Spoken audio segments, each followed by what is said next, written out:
because of that, many times nang follow yung dad ko sa akin. Super madami.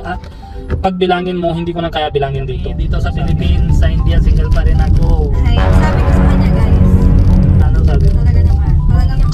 Ganito pala sa India. Malapit na yak-yak niya. Now they start war. Tan tan tan tan tan tan gup gap hap tan tan tan.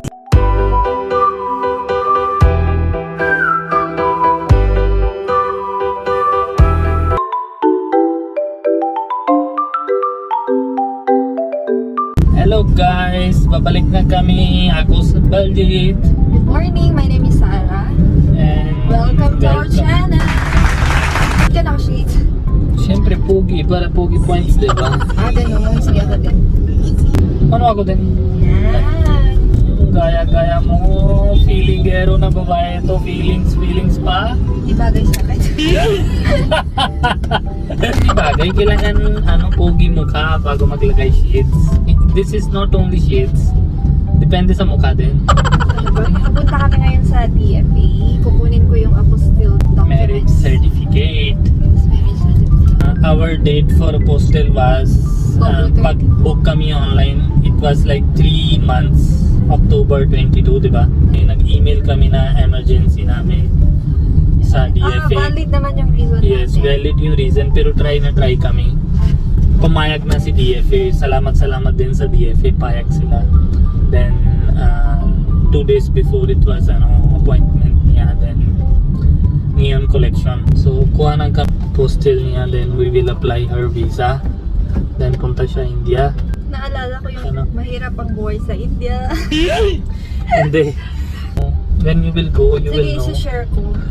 Pag nasa India na ako. Iyak ko na. Ganito pala sa India.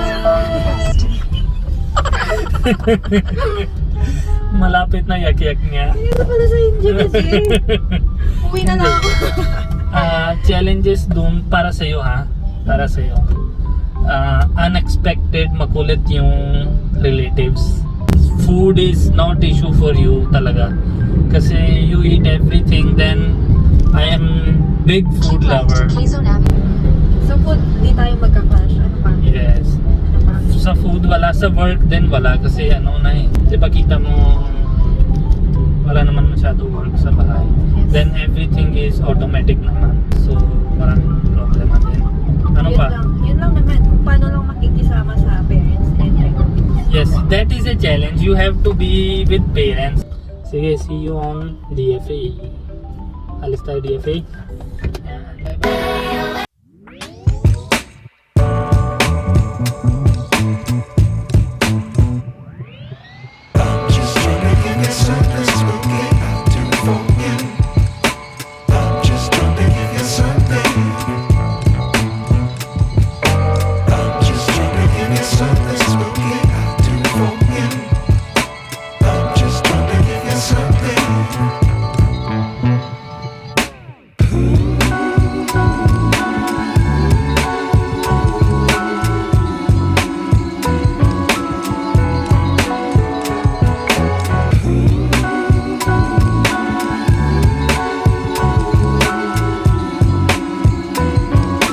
Dito na si Sarah and kuha niya na apostle. Married na kami dito sa Philippines. Sa India, single pa rin ako. Hi, sabi ko sa kanya guys.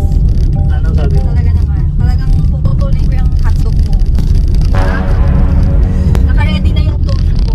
Sabihin mo lang kailan. Just kidding. Sabihin mo lang kailan yung sinasabi. Sa India, single pa rin ako. Ay, wag mo ako ginaganyan. Sabi May ko chance sa'yo. pa rin ako. Si Sabi ko Sarah, sa'yo, puputulin ko wala yung na yung hotdog mo. chance. Step is Kaya ngayon. pag gising mo, wala na yan.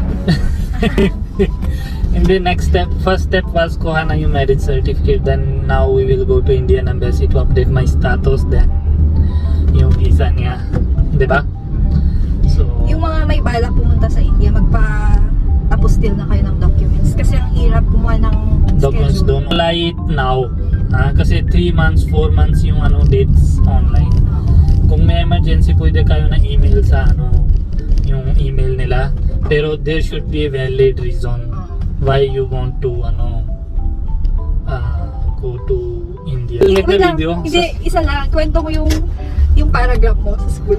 Kasi school, I was the, parang ako yung pinakamakulit tao sa class namin. Pero mahirap ako sa sulat.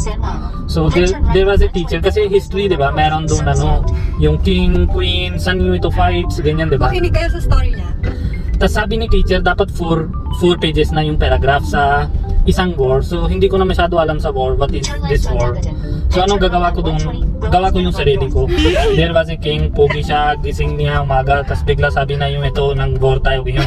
Sabi niya, hindi pare ako ready para sa war, pwede ba bukas na lang? Sabi niya, hindi, na start na war nila dahil sa babae, kaya tamad siya, para pili na lang iba, ganon. So after that, punta siya pagkain, una siya date sila ng babae, ganon. Madami ako sinasabi doon, tapos mamaya, pag bigla punta niya sa war side, patay na yung, niya, tawag yun? Army niya, patay na. So decide niya, wag na lang, give up babae, tas yung isa gusto niya na talaga away na away, mukhang away siya. So labas niya yung sword niya, then start sila.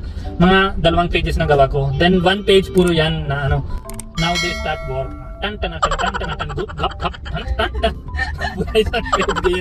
Sa baba lagay ko na after that they reach on mutual understanding na sige sa'yo na lang babae, pare hindi na ito madami na babae dahil pogi ako. Parang story ako. Tapos yung teacher hindi niya basa, bigay niya sa akin mga 10 by 10, tas very good. Kasi ako lang yung isa niya punta sa 4 pages. Hindi niya binasa? Oo. Yung ibang pages na 2 page, 3 page, hindi nila kaya na mag-story. Nagako mahabang story, sobrang haba. Yung ito na mas gusto ni babae, ito king kasi lagi siya bigay na rose, lagi siya bigay na chocolates, punta sila sa movie, first time kita nila ito movie, ganyan. Walang cinema, pas sulat na sulat ako, may movie, ganon. Tapos pagpunta sa bahay, yung aunt ko, bantay sa akin, sabi niya, saan ba yung homework mo? Pagbasa niya na, lahat ng family doon nagtawa na tawa. Tapos nag-doubt sila sa akin, bakit 10 by 10 na ito? Bakit 10 by 10? Dapat hindi, dapat 0 sa'yo dito. So lagi ako mag-story, sobrang So hindi sila naniniwala na smart ka, intelligent. Kasi alam sila, lagi ako pirma sa copy ko. Diba sabi sila, kunin mo pirma na yung parents mo. So ako mismo pirma, never ako nang kuha pirma sa parents ko. So magaling ako ng pirma ng Alam din na parents guys. ko. Yes. Because of that, many times nang palo yung dad ko sa akin. Super madami. Pag bilangin mo, hindi ko na kaya bilangin dito sa fingers. Ilang times na I remember may nag-comment, parang yung pag ganun ko sa'yo. Normal yun, normal. I am very Siya yung happy. nagturo sa akin Yes. na ganyan. Starting class. Mas worse pa. Di ba mas worse pa yung Mas sa inyo? worse. Yung every class namin may iba-iba na style nila na tawag yun? Punishment. So favorite na ako ng lahat na teachers para sa punishment. Agad na alam sila pagdarating sa homework, Baljit! Tapos hindi ako sabi may tapos na homework. Alam ko na yung anong gagawin per class. Kasi isang class, stand up ka ganyan, taas mo yung kamay mo. Yung isa, hawak mo yung isa, ganyan, hawak mo yan. So I was always prepared for So that. tingnan natin kung ano yung mga challenges ko pagdating sa India. Sobrang challenge, bigay kita madami challenges. Tingnan natin kung papaiyakin ba ako ni Baljit. Ah, Joke lang. Honestly, mahirap talaga kapag hindi nakasupport yung husband mo or partner mo sa'yo. Diba? yes. And good thing si Baljit is supportive, open-minded naman siya. Ang bola. bola. Para hindi kita mahirapan doon, no? No. Parang siya play games dito, di ba? Ganyan din play ko games doon para mahirapan ka. Hindi, joke lang. Open-minded na yung family namin. So, hopefully, cross fingers, wala naman any issue sa'yo. Family issue, wala. Weather issue or something that's to be counted. Food and family, I promise you, there is no issue, promise. Pati sa pasyal, walang problem. Favorite natin yan, diba? Yes. Favorite din ni ito Food yung and travel. brother ko and especially yung parents ko, mahilig sila ng travel. Sige, see you. Gutom na kami. Oo, Hanap kami ng kainan ulit. kainin. Kasi Malapit mahirap- na Indian restaurant Mahirap ulit. maghanap ngayon kasi sarado lahat. Lahat sarado. Walang dine-in, tapos sarado